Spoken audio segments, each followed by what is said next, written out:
Okay guys, welcome back to our teaching in the book of Genesis. Now the last time we were here in chapter 29, we basically saw where Jacob had come into the land of Haran to his uncle's Laban's house. But the whole idea was Jacob was fleeing from the anger of his brother and also going there through the blessings of Isaac, his father, in order to acquire a wife. So he arrived in the land, he met the shepherds there, and the shepherds let him know that even at that time, Rachel, the daughter of Laban, was coming to that particular place in Haran where Jacob had arrived, at the well. Jacob introduced himself to Rachel and told her that he was his kinsman. And so Rachel took Jacob back home to her father Laban and introduced him to her father. Laban received Jacob into his household after Jacob identified himself, told him about his travels there, and Laban received him. And so Jacob began to stay at Laban's house. Now he was staying there in his uncle's house, Laban, for about a month. And so Laban came unto Jacob and asked Jacob, said, "What do you want me to give you for a wage?" Why? Because it's not proper, it's not right for you to work for me for nothing. Since you are my kinsman, why should you work for free? And so Jacob, understanding and realizing that this is now a good time for him to work on the purpose of his coming there. So Jacob says to Laban, "I'll work 7 years for your younger daughter, Rachel." Again, we want to remember that when Jacob came to Laban's house, when he came into Haran, he came there empty-handed. So therefore, he had no bridal gift or bridal price to pay. So he offered labor to Laban instead for a bridal gift for Rachel, his younger daughter. And so we know that Laban agreed to this. And so for 7 years, Jacob worked until it was time for him to marry Rachel. We know that on the night of the day that his wife was supposed to be given to him during the festivities, the marriage festivities, Laban, his father-in-law at this time, tricked him. And instead of giving him Rachel to wife, he gave Leah that night. And so this caused somewhat of a dispute between Laban and Jacob. And Jacob chided him and told him, "You broke the agreement. I worked for you for Rachel, and you now have deceived me." And so we see a point here. The deceiver was now deceived. And so therefore Laban said, "I tell you what, let's go into another contract and I'll give you Rachel. Just finish the marriage week." And so we saw all of that taking place. And then finally, he was given Rachel. He now has two wives, two sisters, both Leah as well as Rachel. And there quite naturally begins to come about a sense of envy between the two sisters. Remember, it was Rachel who was said was both beautiful of form and appearance, but Leah was considered to be an unattractive woman. And so because Rachel was the wife of his desire, Jacob physically, I would even say naturally, moved towards his affections towards Rachel. But at the same time, he began to neglect Leah, or as the scripture says, Leah was unloved. And so God he looked upon Leah's state. He looked upon her marital state, how that her husband loved her sister more than he loved her. And so God gave favor to Leah, and he opened up Leah's womb, and we saw that it was the same God, our God, who closed the womb of Rachel. That is, she was barren. And when we say we closed her womb, he closed her womb, it simply means that God did not grant unto her children. But on the other hand, he did grant unto Leah children, okay? And we saw 4 sons given to Leah. There was a son of Reuben, Simeon, Levi, and Judah. And in all of these sons, we could see an indication of Leah's relationship or faith in God, faith in Yahweh. All right. But now we get ready to enter into chapter 30, where we're going to get into a race with the bearing of children. So let the races begin as we bear children, and we're going to see something else. And I'm going to slow it down just a little bit, even though I understand that chapter 30 is pretty lengthy. But I still want to slow it down a little bit, because as we open up the chapter 30, there will be a sense of contrast in Leah and Rachel. But I'm not going to talk about that here in our intro. We're going to deal with that as we get into chapter 30, which we're about to do right now. All right, 30 and 1. Now, when Rachel saw that she bore Jacob no children, she became jealous of her sister, and she said to Jacob, "Give me children, or else I die." Then Jacob's anger burned against Rachel, and he said, "Am I in the place of God, who has withheld from you the fruit of the womb?" She said, "Here is my maid Bilhah. Go in to her, that she may bear on my knees, that through her I too may have children." So she gave her maid Bilhah as wife, and Jacob went in to her. Bilhah conceived and bore Jacob a son. Then Rachel said, "God has vindicated me, and has indeed heard my voice, and has given me a son." Therefore she named him Dan. Rachel's maid Bilhah conceived again and bore Jacob a second son. So Rachel said, "With mighty wrestlings I have wrestled with my sister, and I have indeed prevailed." And she named him Naphtali. Okay, so let's talk about that.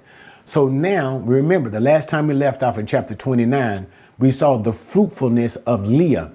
And that happened very quickly to give Jacob 4 sons. And remember, the bearing of children was considered to be a blessing from God. And in these children, and we see this reflected in the names of these children, we can see the hope of Leah that her husband Jacob would become more fond of her, would begin to love her and things of that nature, and we become more attached to her. All of these things we saw in the names of Leah's sons. Okay, so we saw that. But another thing that we saw in these sons, as I was stating to you guys earlier, was when she did give names to these sons, we would often see references being given to God. And when I say to God, we saw the covenant name of God, Yahweh. That is all caps Lord. Remember, when you see all Lord in all caps, Lord, that is when we translate in the English, we are trying to let you see that the proper covenant name of God is being used. Some call it Jehovah, some call it Yahweh, some pronounce it Yahweh, but nevertheless, it is still the same. Yahweh, Yod, Hey, Wow, Hey. That's what it is in Hebrew, okay? And when we see Leah using this name of God, the covenant name of God is always an indication, almost on every occasion, when it deals contextually with the individual or the circumstance. It is bringing about the idea that such a one is in a relationship, a proper relationship, a covenant relationship with God. And that's what I want you guys to see in chapter 29, in the naming of Leah's naming of her sons. It is a reflection of Leah's devotion, relationship, and fellowship with the God of Jacob. And that's important to see. And I don't want to put a lot of time into this. And I guess I say that all the time. But it is important to see this, as Jacob is in the household of Laban. Who is Laban? Father of Leah and Rachel, Jacob's wives. But Jacob is in the house of Laban the Syrian. And even though these are relatives of Jacob, that is Rebekah's brother, okay, Jacob's uncle, even though they're his relatives, Laban is still an idolater. We'll see that later on when he claims that he comes looking for his teraphims. And these teraphims were nothing more than small little household gods, idol gods. So Laban was an idol worshiper. We'll even see that later on in this text too, that Laban did not know the covenant God, Yahweh, the God of Jacob, the God of Abraham, Isaac, Jacob, the true God. He was an idol worshiper. Okay, so Jacob's wives and his father-in-law, no doubt the idea is idol worshipers. But what we see in Leah is a movement. Leah begins to acknowledge and come into fellowship. The same cannot be explicitly, and I say explicitly said with Rachel. There is much to be needed. There's much needed as far as that relationship that Rachel should have with the true God. So with that understanding, now let us go into the text. So Rachel saw that she was not able to bear children. And so notice, when she could not have children, she went to Jacob and said to Jacob, hey, we can see the exasperation she can have, oh, the drama, oh, give me children or I'm just going to die. Because remember now, these are the ancient times. Children are considered to be a blessing. The greater the number of children, the greater the blessing is. The greater, it's almost like the statue of the woman is, because God has blessed her with so many children. Leah already has 4. Rachel has none at this time. She goes to Jacob telling him to give her children. Jacob responds with anger and simply says, am I God? In other words, it's a known thing that it's God who gives children, God who opens the womb, and God is the one who blesses with the children. Okay. And so in that thing, Jacob is angered at Rachel because Rachel, here's my point.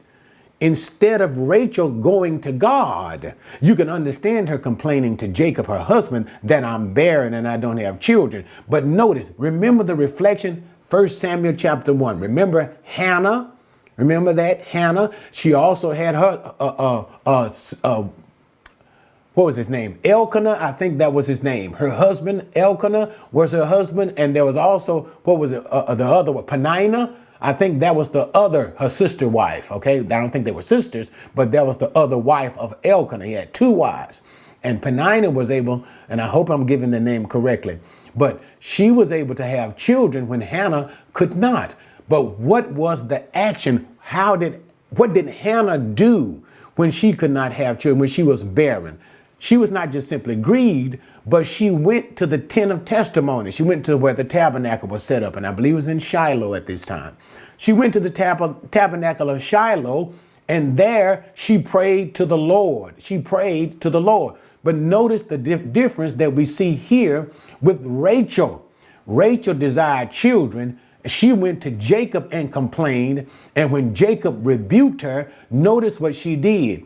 She devised a plan. She took her maidservant. Remember the ones, these were the servant women to whom her father had given her. Remember, Bilhah was the servant that Laban gave to Rachel as a wedding gift. And Zilpah was the servant that Laban gave to Leah as a wedding gift. So Rachel concocted a plan. Now we see the similarity in which Abraham and Sarah, but predominantly, mostly, it was Sarah who concocted the plan to take into her maidservant to bear children. Remember, this was an act of faithlessness. It showed how Sarah was not acting in faith. And also because Abraham participated, we also can see his faithlessness too. But the point is here with Rachel, Jacob just told her, isn't it God that does these things? But what did Rachel do? She did not turn to God. She began to devise a plan, scheme a plan of her own mind. Okay. And so she took her maidservant, Bilhah, gave him to Jacob as wife, and there they produced a child. And then also in the names of the children, we can see also as it was with the names of Leah, we see the naming of the children also with Rachel. The names have particular meanings. And so she said, with that child, okay, let me slow it down a little bit. The bearing upon my knees. It's just simply the language of adoption. That's all she's doing. Using the language of adoption, that when Bilhah has children, Rachel will adopt those children as her own children, and those children will become seed for her. Okay, so it's simply the language of adoption. So when she did have this son, she named him Dan, which means judge. But the idea is, she said, for God has judged, God has vindicated me. Now, even though she uses the name God, you cannot help but notice the difference in when Leah named her children. And that was the point that I was trying to make to you guys earlier. Remember when Leah named her children, she would say, and Yahweh. She used the covenant name of God. Covenant indicating what? Such a one, Leah, has a relationship, is in fellowship with God. But notice, when Rachel begins to name her children, she says God. She does not use the covenant name of God, Yahweh. To me, that's a big red flag. That is it is a subliminal indication that Rachel either does not know the true God or is simply acting in great faithlessness. There is much to be desired in the character of Rachel. And almost in the sense to say, doesn't seem like Rachel is saved. Remember, in order to be saved, you simply have at this time faith in the covenant God, Yahweh. I believe that Yahweh is God. Such a one is saved. This is indicated again in Leah. It is not so much indicated in Rachel, because you can use God as we see even in Genesis chapter 1. And I don't have time. Oh, Lord God, guys, I don't have time to go into all of that. But to say God simply means the great one, the supreme one, the self-existent one. It does not necessarily indicate you have a relationship or knowledge of the true God. And that's what I want to say here about Rachel. But the point I was simply saying was to even further that point, and I know we're not there yet, but I'm trying to make my case. To even further that point, we're going to see when Jacob escapes from the household of Laban, Rachel would take the teraphim. Now, a lot of people have different reasons. I'll talk about those reasons when I get there. But Rachel is going to take the Laban's, her father's, household idol. Now, why does she have an idol god? But we'll discuss all of those things. My whole point is there is much to be desired in Rachel's character, and to clear up the idea, is Rachel saved? Does she really have in fellowship with the true and living God? And remember, the true and living God is the God of Jacob, the God of Jacob. And don't lose sight as you work through these texts that do not think everybody is believing in the same God. That's not true. Laban's gods are different than Jacob's God, even though Laban will have a knowledge of Jacob's God. We'll talk about all of those things, but I've been too long in that, but I hope you guys really understood the point that I'm trying to make, especially when we see Rachel naming of her children here at this point, the children that she's having through the maid servants, and then we'll find out later on the one child that she will have in this chapter, Joseph. But let's continue. Verse number, okay, let me deal about the second son before I continue on. So the first son, Dan, she talks about her vindication, okay? And she says, God has vindicated me, judged me. Then the maidservant has a second son, and she calls him Naphtali, which means to wrestle, wrestling with. And so notice she said the point is she was wrestling with her sister, and she has prevailed. Now, again, I don't want to put a lot of emphasis in this, but notice she wrestled with her sister, and indeed I have prevailed. There is a godlessness in that statement. She's not attributing the son so much as to God. It doesn't appear that way. You got it? It seems to come at you more like I have won, and not so much as God had given me victory. God has done this for me. But even more so, the Lord has done this. The Lord, indicating her covenant relationship, her personal faith with God. It's not saying, she's simply saying, I did it, and raise her hands up in victory. And it excludes God. And that seems to be the tenor of the text. So again, I'm not trying to rehash it again and again and again, but it is undeniable. Something's not right with Rachel here. Something is just not right with Rachel and God. And here's the whole thing here. Remember the time too, and I guess I might as well shoot it in here. I'm trying not to make the video as long, guys. When Jacob's father, Isaac, when his wife, Rebekah, could not have children, what did Isaac do? Isaac went and prayed unto the Lord. But in this scenario, you don't see anybody praying to God.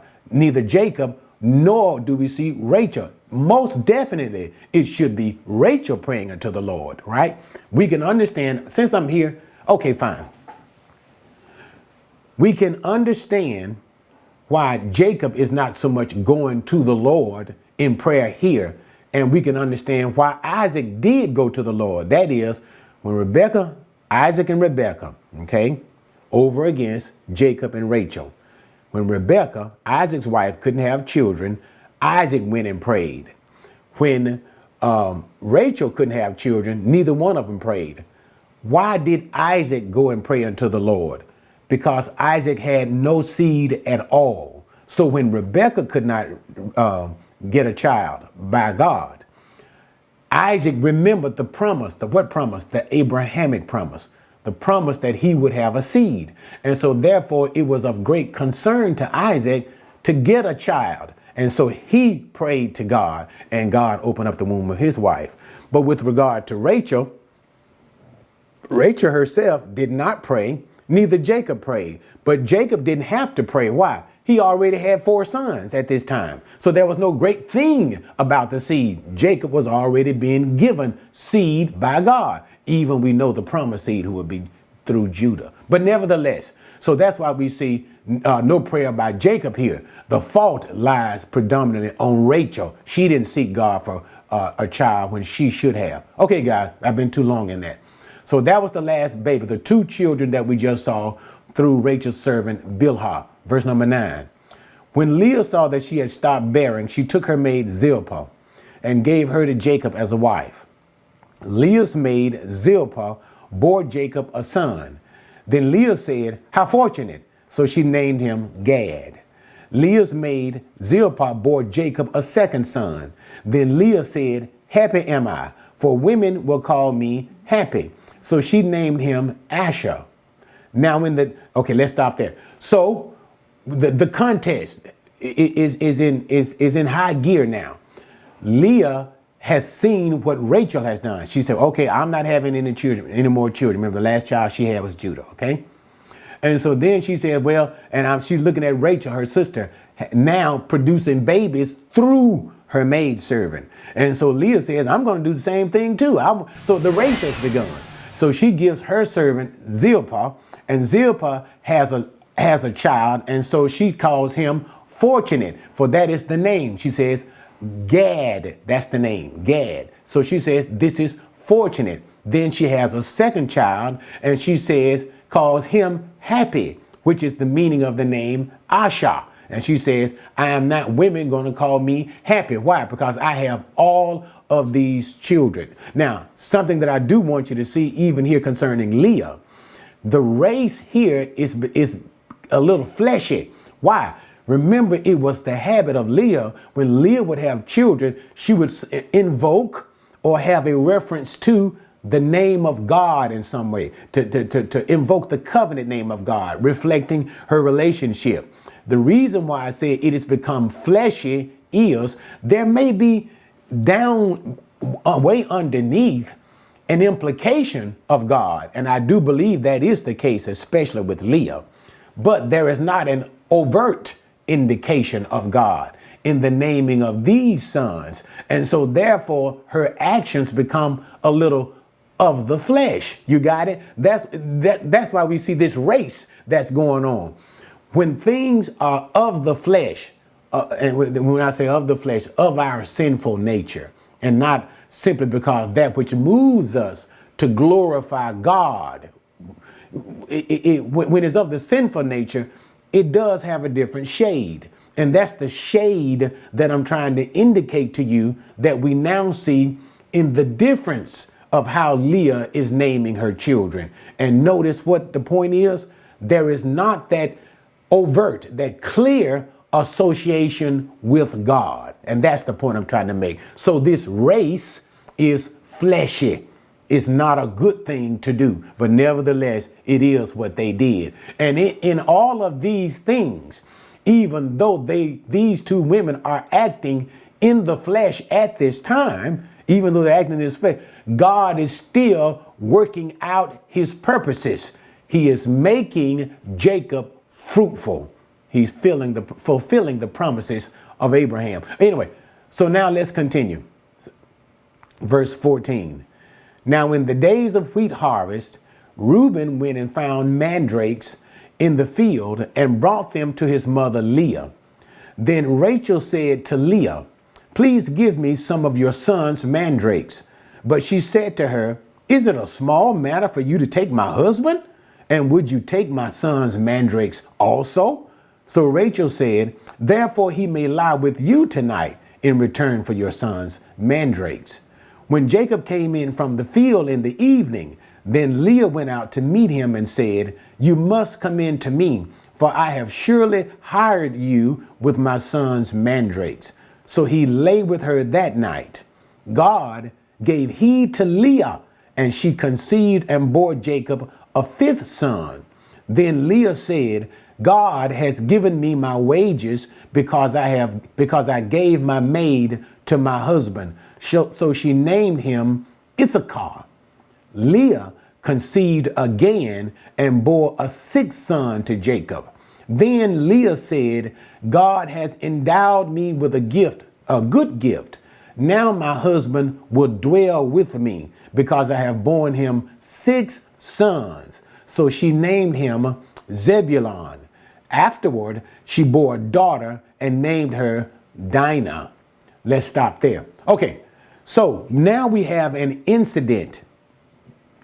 And the incident starts with Leah's eldest son, Reuben, coming from the field that day with mandrakes. And now that word mandrakes is that Hebrew word daduim, which we would literally translate passion fruit. Passion fruit. So he comes with passion fruit, and Rachel takes notice of this passion fruit that Reuben has, and Reuben is bringing it to his mother Leah. And so Rachel makes the request for the fruit. She says, "Give it to me." And so Leah responds, "You've already gotten my husband. So now do you want my son's mandrakes?" And that's the passion fruit, daduim. "Do you want the mandrakes as well?" But so let me tell you the problem here. Let me finish it. So she contracts, that is, she says, "You can have the mandrakes, but in return for my son's mandrakes, Jacob has to sleep with me tonight." All right. So now let me simply stop there. There are so many points that we need to make. The mandrake fruit, with respect to Rachel, she sees the passion fruit. The idea is it was believed to eat of this would make a person sexually virulent. So she would conceive a child. Rachel believed if she ate of the daduim, of the mandrakes, she then, when Jacob would come into her, she would conceive a child. Once again, this moves me even so much more in passion. Rachel is doing everything except going to God. Remember when the story starts off, when she went to Jacob in the first place, "Give me children or else I die." Jacob got angry and said, "Am I God who opens the womb?" Don't you realize by now it is God who will open the womb and give you children? Now, Rachel has seen Leah have 4 children. She has seen her maidservant Bilhah has 2 children. She has seen Zilpah, the maidservant of Leah, has 2 children. She has seen 8 children born, and not a single one has come to her. And she knows it's God, but still Rachel herself has not turned to God. Notice again, her first scheme was to give her maidservant. Her second scheme is now to use these passion fruits to stir up a virility for herself, that she can conceive a child. to do everything except turn to God, turn to Yahweh, the God of Jacob, and say, please give me a child. Again, this is evidence of my great suspicion of Rachel's relationship with God. Remember again that I told you about later on, you're going to see her take the household idols. Okay. I'm having a problem in thinking that Rachel has a true, genuine relationship with God. If she does, it is weak at best. It is a bad relationship. But let me go on with the story. I don't want to start preaching. So what happens? So Jacob comes home from the field that day. Leah meets him and tells him, I see you are headed for Rachel's tents as usual. That's the idea. You headed there as usual, as you always go, but no, sir, I have hired you. And that's how the name comes into play. I have hired you this night with my son's mandrakes, and you're going to come and sleep with me tonight in my tent. And so God looked upon Leah. God again has mercy on Leah, recognizing, that's the idea that you can see, recognizing Leah's, how Jacob has treated Leah. She is not the favorite wife. And Leah's relationship with God, God shows favor to her once again, opens her womb and gives her another son whom she names Issachar, which comes from the very root of everything done, hired. As Jacob is hired with the mandrakes that Leah gave unto Rachel, that's what she names the son, hired, okay, as an indication of that event. And then God opens up Leah's womb again. She is even fruitful once again, and she bears to him a sixth son. And then she says in the sixth son, my husband will now dwell with me. It comes from that Hebrew zaval. That's that root word that is being used. Some think that it also has a sense of honor. And some translate it, I believe it's in the NIV, where the translation, my husband will now honor me because I have honored him with a sixth son. But the idea more so begins to be, my husband will dwell with me. And that's the translation we see in the NASB, the text that we always use. Okay. And the reason why is it is a reflection once again. We saw that early in chapter 29, how as Leah was producing children, especially sons, she was hoping that in giving him all of these sons, Jacob would love her and be with her as a husband should be with a wife. And so she names this last one Zebulon, which means he will dwell with me. That is, Jacob would now begin to dwell with me as a husband and not just be with my sister Rachel so much. Okay. And so finally, Leah has a daughter by the name of Dinah. We see that in verse number 21. And so in the name of Dinah, we see the reflection as one that causes to contend or to quarrel with. So again, we see that idea of her, I don't want to use the term wrestle, Naphtali, wrestling with her sister for the love and affection of her husband. But nevertheless, that is in the name. But we also see a daughter being given to Leah. Now, let me make another point concerning Dinah.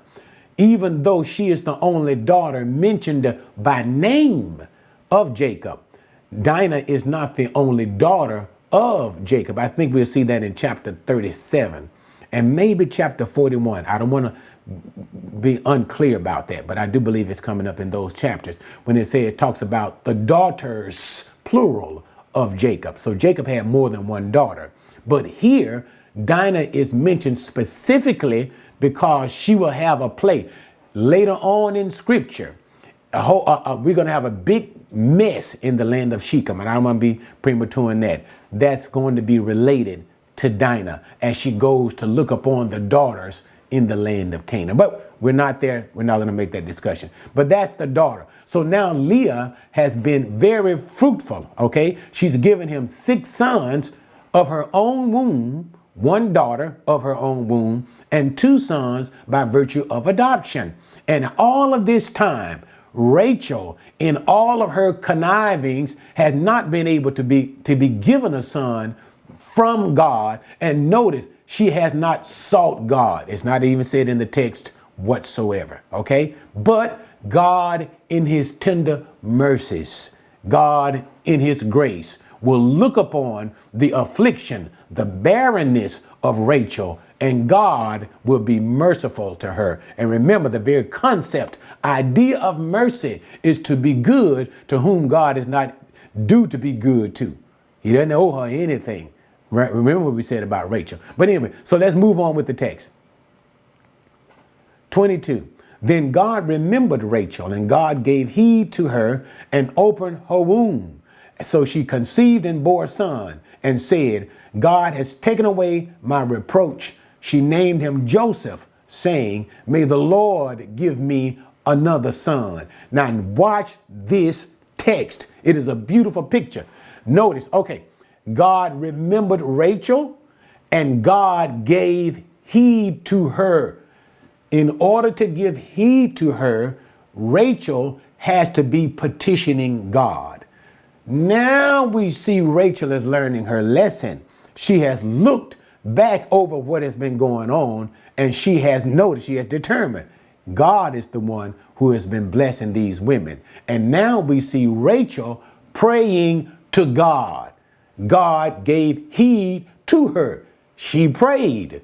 And when she prayed, God responded. Okay, so is Rachel coming into some sort of a covenant relationship? She already has one. We don't know, but all we can say is at the moment, it is looking a little better. And so God now blesses her with a son, and her first son will be Joseph. And notice here's the point. Notice the point. She named him Joseph, saying, may Yahweh, remember the Lord, Lord in all caps. Rachel, for the first time, uses the covenant name of God. So there is an acknowledgement of the God of Jacob, not the God of her father, Laban, but Jacob. So an indication, possibility. Rachel is in covenant relationship. It seems that's the indication. I can't be strong on that point, but that's indication. But the point is, she is acknowledging it is the true God who has given her this son, and hope and faith in that true God, because she names him Joseph, which means to add the hope in that true God that he will give her at least another son. Okay. All right. Let's continue. Now it came about when Rachel had borne Joseph that Jacob said to Laban, send me away that I may go to my own place, to my own country. Give me my wives and my children for whom I have served you, and let me depart, for you yourself know my service which I have rendered you. But Laban said to him, if now it pleases you, stay with me. I have divined that the Lord has blessed me on your account. He continued, name me your wages and I will give it. But he said to him, you yourself know how I have served you and how your cattle have fared with me. For you had little before I came, and it has increased to a multitude. And the Lord has blessed you wherever I turned. But now, when shall I provide for my own household also?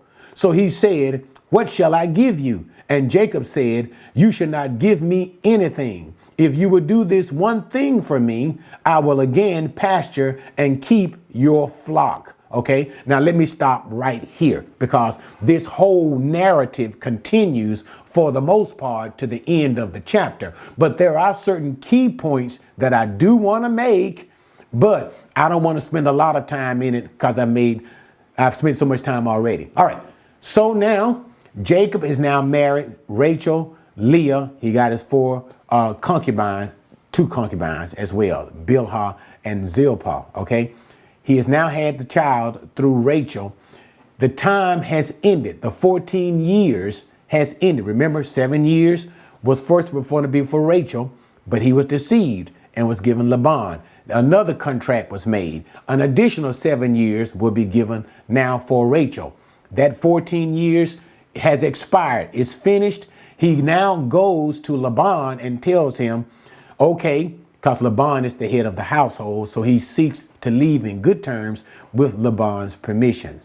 Give me my daughters, let me go in peace, and let me make a life for myself, make a life for my family, because he has been working for Laban and Laban's wealth has been increased. Okay. But before I get into all of that, what does he begin to do? He tells him, you know the service that I have served you. In other words, you know that I have served you well, but not only have I served you well, I have served you and you have become prosperous. He's going to talk about that later on. But what I want to do is this. When he does go, verse number 27, when he goes to Laban with request to leave with Laban's blessing, okay? And Laban begins to think, because Laban here is wealthy at this time, okay? He has become wealthier, much wealthier at this time. When we see Laban in verse number 27 makes this statement, I have divined that the Lord has blessed me on your account. Man, I feel like screaming and preaching this. Okay, so let me just simply say it. I'm going to try to be as succinct as I can, guys. Laban says, I have divined that the Lord has blessed me on your account. He recognizes that it is because of the God of Jacob. And notice he uses the proper name, the covenant name of God, that Yahweh has blessed me on your account. This is not to say that Laban is a believer, for he is not. Laban is not in fellowship with Jacob's God. He is not. But he is aware of Jacob's God. Laban is an idolater, but he does know of Jacob's God, which was the whole purpose of God calling Abraham and his descendants, Abraham, Isaac, and Jacob, so that the world may come into the knowledge of the true God, okay? So that the world in its idolatry can come into the knowledge of the true God. And in coming into the knowledge of the true God, the world, the hope, is to turn to God and worship. But this is the problem that we're seeing here. And also, too, let me make a notation here. Please pay attention, guys. This is one of the reasons why God blessed the patriarchs and God blessed the children of Israel, so that in their blessings, it garners, it gets the attention of the world, of the Gentile world. And as the Gentile world sees the blessings of this peculiar people, the Jewish people, they will understand these blessings come to the Jewish people because of their God. And so you would say, well, who is their God? Because I want to be blessed by their God. And here's the whole point. If you're going to be blessed by their God, Yahweh, you need to turn to their God, Yahweh. But this is the problem that we are seeing with Laban. He has the knowledge of the true God, Yahweh, that knowledge that is given through Jacob. He himself is experiencing the blessings of that true God through Jacob. Why? Remember the Abrahamic covenant to Abraham, I will bless those who bless you, curse those who's cursing you. So we see him being blessed through Jacob. Laban realizes this, but he does not turn to the God of Jacob. He wants the blessings of the God of Jacob, but he doesn't want a relationship with the God of Jacob. Because here's what I want to take to a root here. He says, I have divined. I have divined. Now that comes from that root word that we see is the same root word. Nahas. I have divined. Verse number 27. I want to look up that root word to get it dead on the money. He comes from the same root word that is used for serpent. This is the same word that is used in Genesis chapter 3 when it talks about now the serpent was more subtle. Okay, the serpent. So when he says he has divined, that means he has used some idolatrous method of trying to gain insight. He has inquired through some idolatrous method. he did not inquire from the Lord, the living God. He inquired, and so that he got some sort of an answer, some sort of a revelation, or some sort of a realization that it was Jacob's God, Yahweh, who was blessing him. But my whole point is this: knowing that it was Jacob's God, he did not consult Jacob's God, which simply lets us know he was not a believer in Jacob's God. Laban simply wanted the blessings. And guys, I feel like preaching. Maybe that's the problem with me today. I got a preaching spirit on me. But that's the problem that people have now. People want these so-called, and they often misinterpret that, especially from the Old Testament covenant law, things of that nature, which don't even apply to us today. But nevertheless, people want the blessings of God, but they don't want to have a real relationship with God. And that's the problem we see here with Laban. Okay, but nevertheless, moving on with the text, he realizes he's been blessed in all of his cattle and things of this nature, Laban has, because of Jacob. And so he wants Jacob to stay with him. And so he enters into a negotiation for a wage with Jacob. And so that's what we're about to get into now, for a wage. Okay. Now, bottom line, Jacob is a shepherd, and Laban's basic wealth is in his flock. And so that's how Jacob is going to negotiate a wage. I'm going to work with you for certain flock. This is going to be my wage, because Jacob, remember, his concern was, I need to provide for my own family. And so Jacob wanted to go back home. Laban wanted to keep Jacob with him so that Laban would continue to increase in wealth. Okay. And Laban is a crook. And we don't want to forget how, remember we told you earlier, how God will use Laban's deceitfulness, his evilness, to train and discipline Jacob, so that Jacob would learn this is not how you are blessed, how you should be, how you should get ahead, that God's people should be people of integrity. God would transform Jacob's character through how Laban mistreated Jacob. Okay. But anyway, so let's go on through the text. So he's going to try to make an agreement for a salary. I stopped at verse number 32.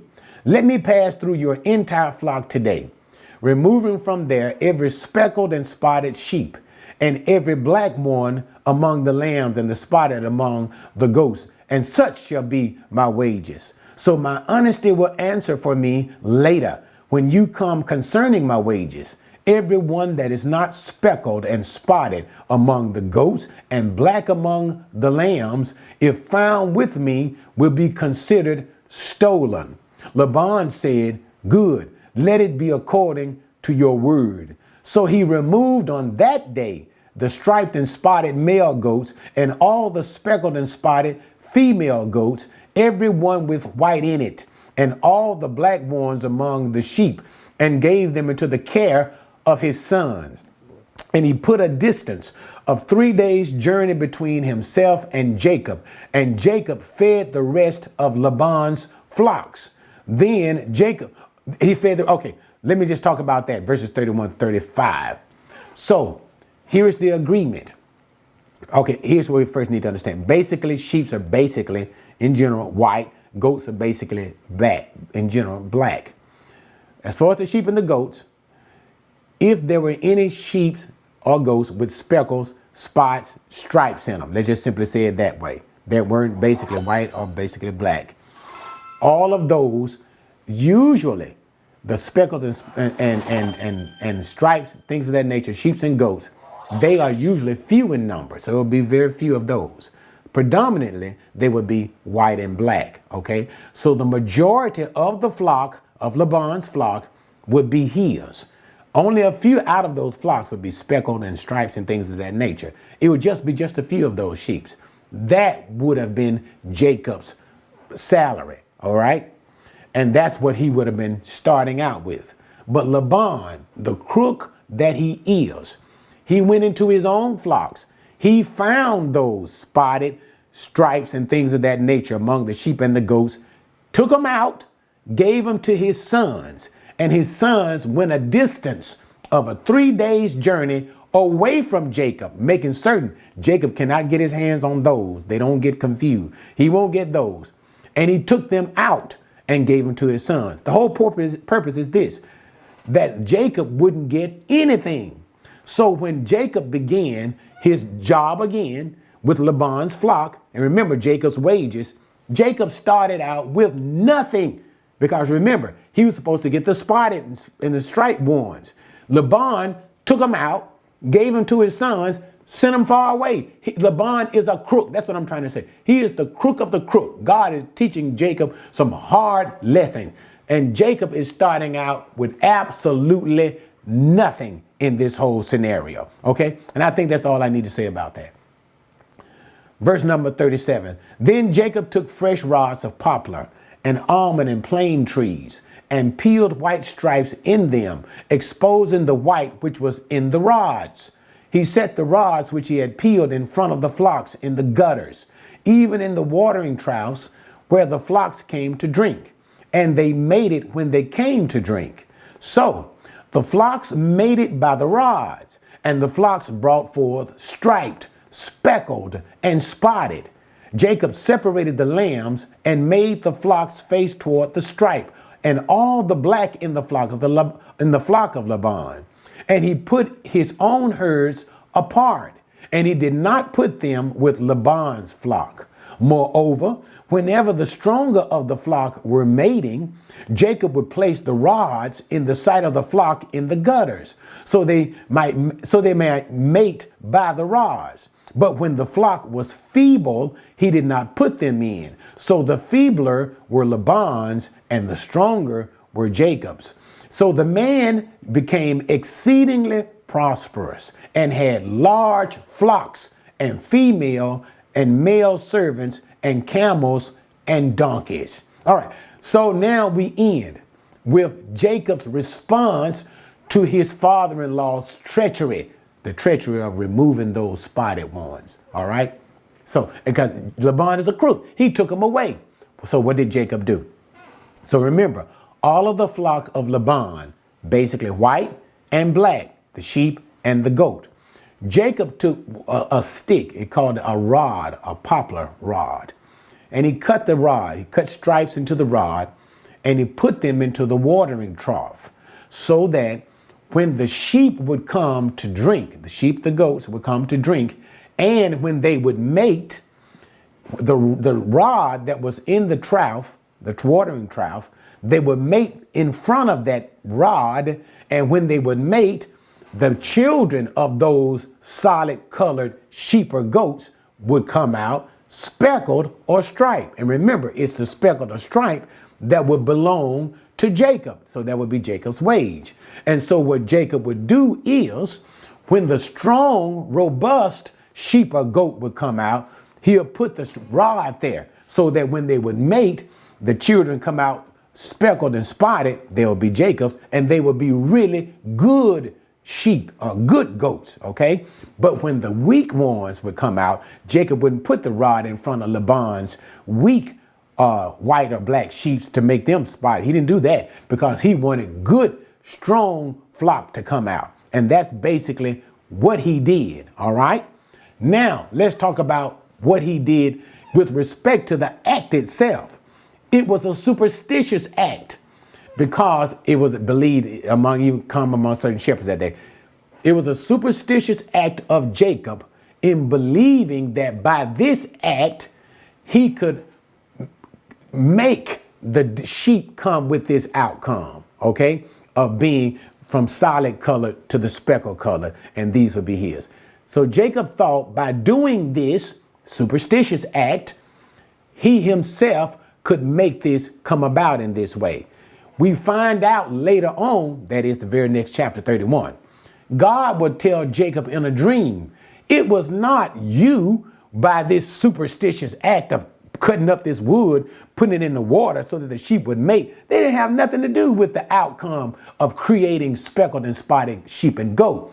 It was me who did these things. So therefore the blessing came from God. And we can see now how God was blessing Jacob regardless to how Laban was treating him. And we are going to see even later, there will be an absolute reversal of fortune in where how Jacob is going to get, and we see it even now in this chapter, a huge flock. And that's the idea, explosion of wealth, sheep and goat. Okay. And the herds of Laban are going to dwindle to basically nothing. So it will be a literal reversal of fortune.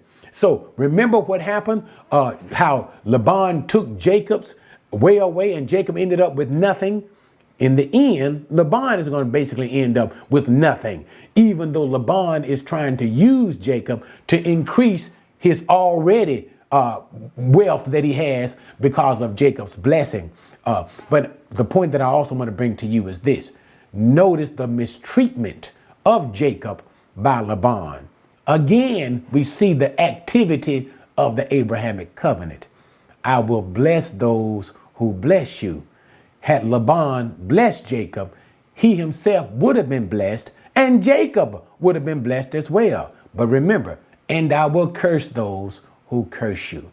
Now we're seeing how Laban is being cursed. Why? Because he is clearly, continuously mistreating that one who is under the Abrahamic covenant of blessing. But before we stop here, let's take a look at the final verse. Jacob's wealth exploded and the man became exceedingly prosperous. That means Jacob got very wealthy very quickly. And what did he have? Notice now, not only did God bless Jacob with large flocks, notice it, but he also gave him female and male servants. Jacob became so wealthy that he was able to buy slaves for himself. So the man who came into Haran with nothing but basically the shirt on his back, he is so rich now, he got more flocks than he knows what to do with. He needs help in those flocks, so he even buys male and female slaves. But not only that, just his wealth increases so much, he has camels and donkeys. So truly we can see the material blessings of the Abrahamic covenant working with Jacob. All right, guys, thanks for joining me in that very long teaching. Now, the next time we come back in chapter 31, we're going to see now where Jacob makes his mind up finally to leave, to flee from the household of Laban, and what takes place in that grand meeting when Laban catches him. All right, guys, see you next time.